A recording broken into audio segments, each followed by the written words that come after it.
So magandang araw mga kaibigan, mga kalingap. Marito kami papunta kami kay Jacqueline mga kaibigan.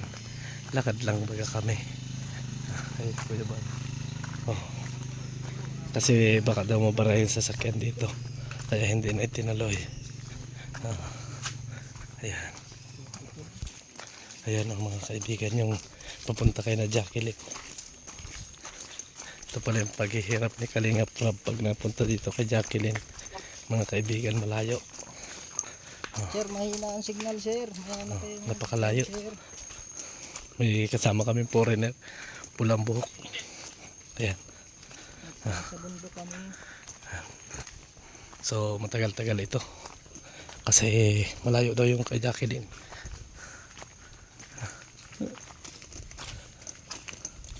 Kasi ba yan? Kasi kaya wala ang sleep.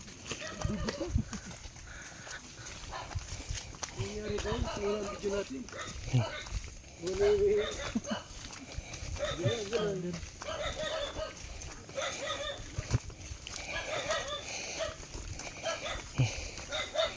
may sama sa atin dito. Wala, mamati tayo.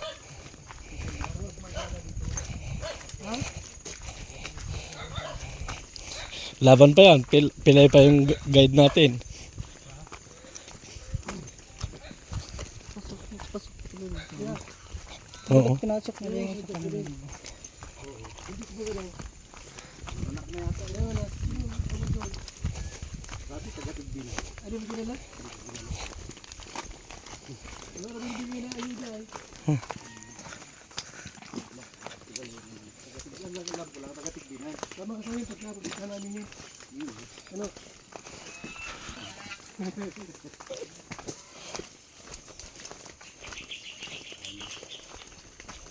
Anak daw sa hospital, yung kapatid ang ano. Ayan na, mga kaibigan. Nagulog na. Layo pala.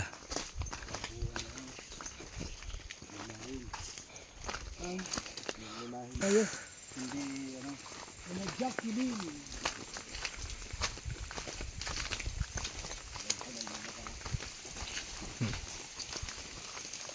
Hey, what's up man? Naulan man.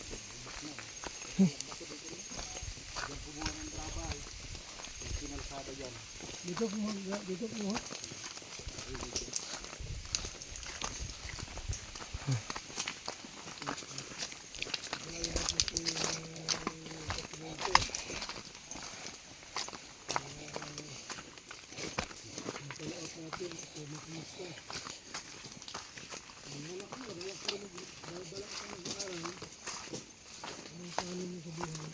Bangin Ayun na kay na Jacqueline ba? Yun. Ay, dito kagaman si nanay eh. Oh, diyan, di ba? Ako na natin si Jacqueline. Ha? Naki. Ikaw na yung tatay ng ama ng anak ni Jacqueline. Ha? Pagod yun. Ha? Ang pagod. Ang pagod. Ang alam mo kasi kumain kayo, kinapapagod eh. Kung tatayo ka lang ay. Kung tatayo lang, okay lang. Mahirap yun. Pagod yun. Oo.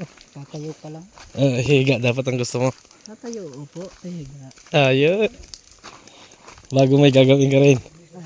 Ayan eh. Loo talaga si Marque. Ayan na yata yung bahay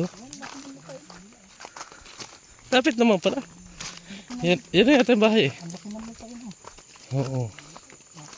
Ito na nga yung bahay. Ang laki naman tayo pala. Oh. Ang ganda pala ng bahay. Ang laki ang asinda. Ang laki ng asyenda. Yan na yata yung bahay. Hindi pa.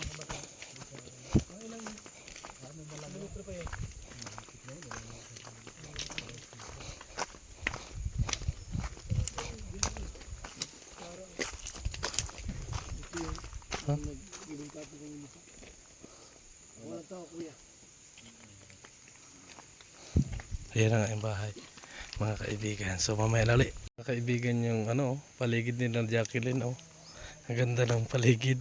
Ah, kita ninyo yan. Ito yung pinag-aanohan ni Lola.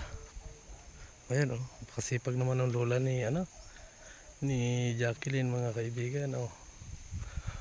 Ganda ng harapan ng bahay oh. Oh, dahil bulaklak. Oh. Arang hindi naghihirap yung bahay ayan oh. Oh. Ayan oh, mga kaibigan. Yung bahay ni Jacqueline. Tignan niya, ganda. Linis na linis. Oh. Ganda ng paligid oh. Kita niyo yung bahay ni Jacqueline. Oh. Ganda baga.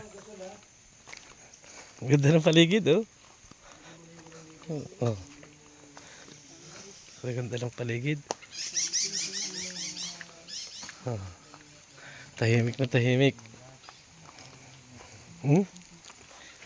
Talagang walang kaputik-putik yung yung pinilagyan ng bato talaga. Oh, kita ninyo yan mga kaibigan yan yung sitwasyon sa bahay ni Jacqueline ngayon. Medyo malayo-layo pero okay lang naman. Oh. Ganda naman. Oh. Ito. Yan na ang sitwasyon, di ba mga kaibigan? Mga kaibigan, at nakita na natin yung sitwasyon ni na Jacqueline. Aray ko, nadapa pa ako. At hindi nga natin binidyo. Si Engineer Agol, oh. Tama-tama. Si Engineer Agol ay nabidyohan natin mga kaibigan. Nagkang-ihi na si Engineer Agol, oh. Kala mo ikakat ko ito, Engineer? Hindi ah. Oo. Oh. Yan po si Engineer mga kaibigan kasama namin. Paakyat naman kami ngayon mga kaibigan. At nahirapan ako sa sitwasyon nila mga kaibigan. Kasi napakabata pa ni Jacqueline. Meron ng ganong anak. At nag-uuling yung kanyang naging asawa mga kaibigan. Sa sitwasyon na yon, as in sana maging maayos yung kanilang pagsasama mga kaibigan. Kasi danas ko din ang mag-uling. Hindi ganun kadali mga kaibigan, mga kalingap. Ang bumuhay ng pamilya, lalo na kung kukunin mo lang sa pag-uuling. Galing po tayo dyan mga kaibigan. Kasi pag-uuling ay napakahirap na trabaho yan. Napakahirap na trabaho mga kaibigan. Salamat pala kay tatay na nagturo sa amin kung saan ang bahay ni Jacqueline. Naiwanan na ni Kuya Bal. Bumilis bigla si Kuya Bal ah. Iwanan ka na tayo. Ang bilis na oh. Ayun na oh. Kaya pag ganyan ang bilisan. Binilisan na nga. Ay. Ayun, sina Kuya. Ang layo na. Pero ang ganda ng dito ah. Maganda yung location, yung lugar. Ambush position eh.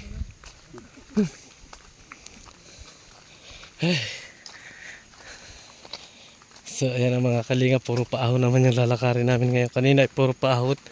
Hindi na nga lang natin binidyohan si Jacqueline mga kaibigan kasi may vlog si Kuya Bal Santos Matubang doon sa na yon. At naramdaman natin yung sitwasyon nila Jacqueline. Sana ay mabago yung kanilang pamumuhay at makatapos sa pag-aaral si Jacqueline. Sana ay maging lesson learned din yung naging karanasan ni Jacqueline sa lahat ng mga kabataan na maagang gustong lumagay sa pag-aasawa. Tulad ni Jacqueline ngayon, gusto na niyang mag-aral mga kaibigan at tapusin yung pag-aaral At ito naman ang kalingap, sila kalingap Rab, Kuya Bal ay talagang taos puso na handang tumulong kay Jacqueline. At sana maging aral na rin kay Jacqueline yung mga bagay na yun. Kaninong saklay tayo iyo? Sa akin yan dati. Sa inyo.